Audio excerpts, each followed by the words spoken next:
साल था 1951। भारत के फॉरेन एक्सचेंज रिजर्व्स लगभग खत्म हो चुके थे। देश के पास सिर्फ 2 से 3 हफ्तों का इंपोर्ट चलाने के पैसे बचे थे। दुनिया के बड़े बैंक्स भारत को लोन देने से कतरा रहे थे। देश में महंगाई दर 13 से 17% तक ऊपर निकल गया था। कुल मिलाकर हम इकोनॉमिक कोलैप्स की दहलीज पर खड़े थे और तब पीवी नरसिम्हा राव और डॉक्टर मनमोहन सिंह की जोड़ी ने एक ऐसा फैसला लिया जिसने देश की तकदीर हमेशा के लिए बदल दी।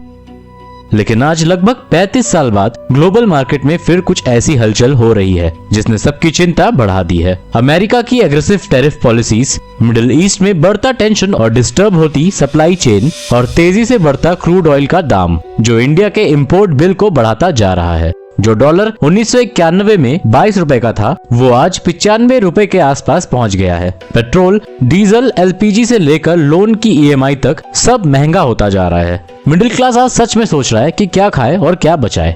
अगर आप भी इस महंगाई से परेशान हैं तो कमेंट में हाँ लिखिए और हमारी मेहनत के लिए इस वीडियो को अभी लाइक करें।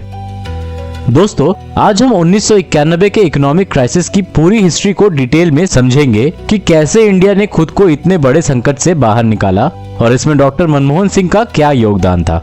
मई 1991 चुनावों के बीच राजीव गांधी की हत्या हो चुकी थी। देश गम के साथ साथ बेहिसाब कर्ज में डूबा था और फिर चुनाव के नतीजे आए जिसमें कांग्रेस सबसे बड़ी पार्टी बनकर उभरी, लेकिन बिना पूर्ण बहुमत के। सरकार चलाने के लिए चाहिए थे 272 सीट्स, पर कांग्रेस के पास थी सिर्फ 244 सीट्स, यानी मेजॉरिटी से पूरी 28 सीट्स कम। उस टाइम पीवी नरसिम्हा राव, जो पॉलिटिक्स से लगभग संन्यास ले चुके थे, राजनीति के वो खिलाड़ी थे जिन्होंने विपक्ष के विरोध को ही अपना हथियार बना लिया और सरकार बनाई। वो प्रधानमंत्री बने और देश की खाली तिजोरी की चाबी सौंपी एक ऐसे शांत इकोनॉमिस्ट को जो पॉलिटिशियन नहीं थे, डॉक्टर मनमोहन सिंह, जो उस समय यूनिवर्सिटी ग्रांट्स कमीशन के चेयरमैन थे और उससे पहले आरबीआई के गवर्नर भी रह चुके थे।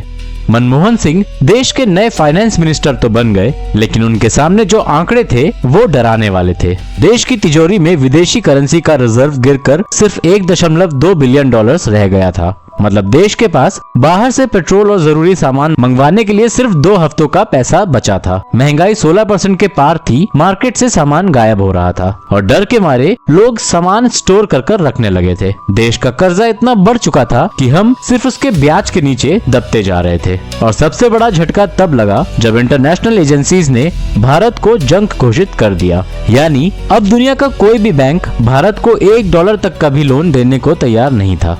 भारत फाइनेंशियल डेथ बेड पर खड़ा था और अब हर 1 मिनट के साथ देश दिवालिया होने की तरफ बढ़ा जा रहा था। और ऐसे हालातों में जब सारे दरवाजे बंद हो गए थे तब लिया गया भारत के इतिहास का सबसे मुश्किल और सबसे दुखद फैसला, और वो था अपने देश का सोना गिरवी रखना। पर्दे के पीछे बहुत ही खुफिया तरीके से एक ऑपरेशन चला। बैंक ऑफ इंग्लैंड और बैंक ऑफ जापान से इमरजेंसी लोन लेने के लिए रिजर्व बैंक ऑफ इंडिया ने अपने रिजर्व से लगभग 47 टन सोना निकाला। सोचिए उस मंजर को।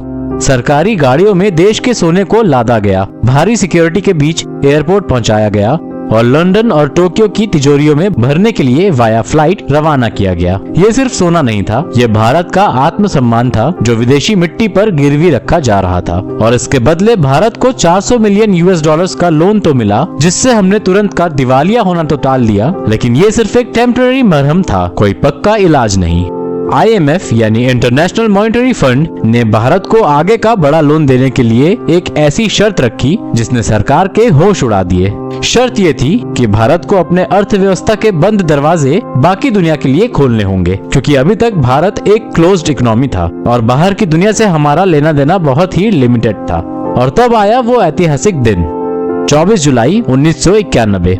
शाम के ठीक 5 बजे डॉक्टर मनमोहन सिंह पार्लियामेंट में अपना सबसे पहला और देश का सबसे क्रांतिकारी बजट पेश करने के लिए खड़े हुए। पूरे देश की नजरें उन पर थी।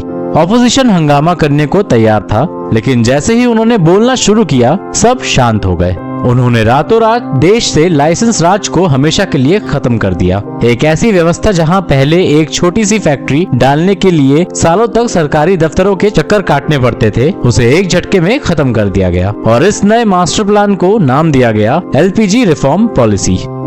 L फॉर लिबरलाइजेशन यानी सरकारी नियमों पर कानून में ढील, P फॉर प्राइवेटाइजेशन यानी प्राइवेट कंपनीज को आगे बढ़ने का मौका और G फॉर ग्लोबलाइजेशन यानी विदेशी कंपनियों के लिए भारत के दरवाजे खोलना। अपनी इस लंबी स्पीच के आखिरी पन्नों पर पहुंचकर डॉक्टर मनमोहन सिंह ने एक गहरी सांस ली और फ्रेंच राइटर विक्टर ह्यूगो की एक ऐसी लाइन कही जो इतिहास में अमर हो गई। No power on earth can stop an idea whose time has come। मतलब दुनिया की कोई ताकत उस आइडिया को नहीं रोक सकती जिसका समय आ चुका हो। और फिर पूरी पार्लियामेंट को देखते हुए उन्होंने कहा, मैं पूरी दुनिया को ये साफ साफ बता देना चाहता हूँ कि भारत अब पूरी तरह जाग चुका है। हम रुकेंगे नहीं और हम इस संकट पर जीत हासिल कर रहेंगे। और सच में वही हुआ। अब भारत जाग चुका था। इस एक फैसले ने हमारे घरों में पेप्सी, कोक, मारुति सुजुकी और आगे चलकर मोबाइल और इंटरनेट का रास्ता साफ किया। जो भारत 1991 में दिवालिया होने वाला था, वो रातों रात दुनिया की सबसे तेजी से बढ़ने वाली मार्केट बन गया। और आज वही भारत दुनिया की 5वीं सबसे बड़ी इकोनॉमी बनकर खड़ा है। 1991 में हमें सही समय पर लिए गए सही फैसलों ने बचाया था। तो आज का सबसे बड़ा सवाल ये है कि क्या आज की सरकार के पास भी ग्लोबल मार्केट की इस मार से देश के मिडिल क्लास को बचाने का कोई मास्टर प्लान है, या आम आदमी इस महंगाई के चक्रव्यूह में ऐसे ही फंसा रहेगा? आपको क्या लगता है? क्या भारत पर फिर से कोई बड़ा संकट मंडरा रहा है? अपनी राय कमेंट में जरूर लिखिए। अगर वीडियो का एनालिसिस बेहतरीन लगा हो तो बॉबी एंड देव को सब्सक्राइब करके बेल आइकन दबाना मत भूलना। मिलते हैं अगली वीडियो में। जय हिंद।